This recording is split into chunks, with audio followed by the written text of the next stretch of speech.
Today's challenge is trader terms. 8 terms you hear in the market all the time. I want to see if you really know what they mean. Let's go. Here are the rules. 1 point per correct answer. Lock in your answer before the time's up. Question 8 is a final boss question and you post your scores at the end, not the answers. Question 1, let's go. In trading, a drawdown measures what? A decline from a previous high to a lower value.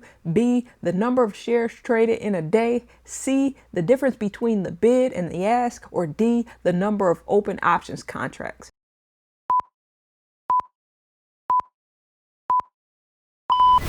Correct answer is A. A drawdown measures how far something falls from a previous peak. It's a risk term, not just another way of saying your account is red today. Next question. In central bank language, a hawkish stance generally points toward which policy bias? A, easier policy and lower rate pressure. B, tighter policy and higher rate pressure. C, no interest rate policy at all. D, a focus only on stock prices.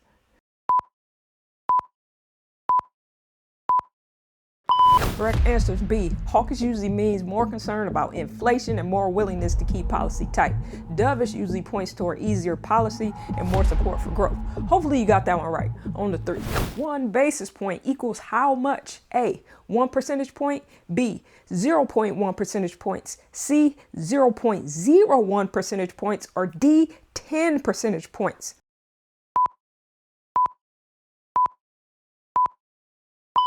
Answer is C. 1 basis point is 0.01 percentage points. Let me give you a quick example. A move from 5.00% to 5.25%, that's a 25 basis point move. On to question 4. A risk-off market environment generally means investors are doing what?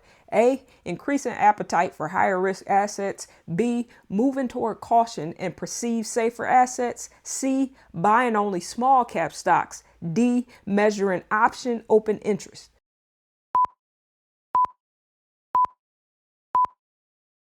Correct answer is B. Risk off means investors are generally reducing the risk appetite. It doesn't mean every asset moves the same way. It describes the broader shift toward more caution. In market terms, liquidity generally refers to what? A, how easily a security can be bought and sold. B, how much debt a company has. C, whether a stock will rise tomorrow. Or D, whether a trader uses margin.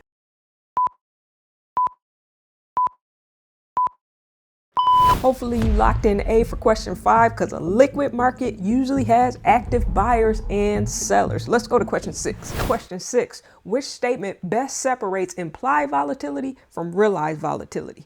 A, implied volatility is based on option prices. Realized volatility is based on actual past price movement.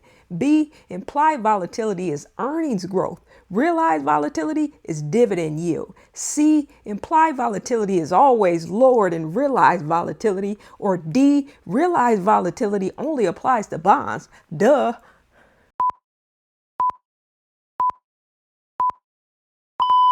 If you answer D, we're going to do a little bit more studying because the answer is actually A. Implied volatility comes from option prices and reflects expected movement. Realized volatility is based on what the asset actually did over a past period. Question 7. In market language, capitulation most closely describes which situation? A, investors broadly surrender and sell after a painful decline. B, a company issuing its first dividend. C, a market closing early before a holiday. Or D, a stock splitting 2 for 1.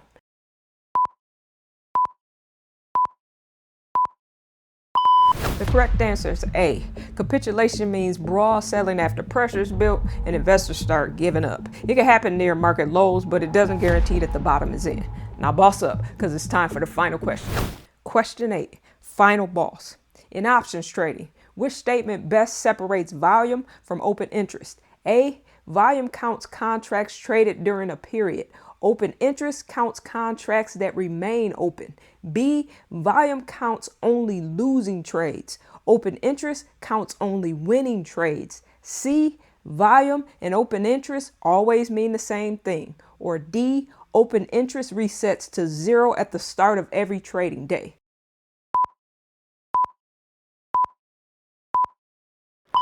I want to know who answered A, because that's the correct answer. Volume counts how many contracts traded during a period. Open interest counts contracts that still remain open. They're related, but they are not the same. All right, tally up your final score and let me know how you did. And you get to add 1 bonus point if you didn't have to pause the video at any point to give yourself extra time to think about the answer. So you can actually get 9. And if you cheated, don't put a score or a number, but I'm at least glad you looked up the answers and you're studying. And if you like challenges like these, subscribe because I got a lot more coming. And don't forget, this is not financial advice. It's just a fun way for us to learn the market together.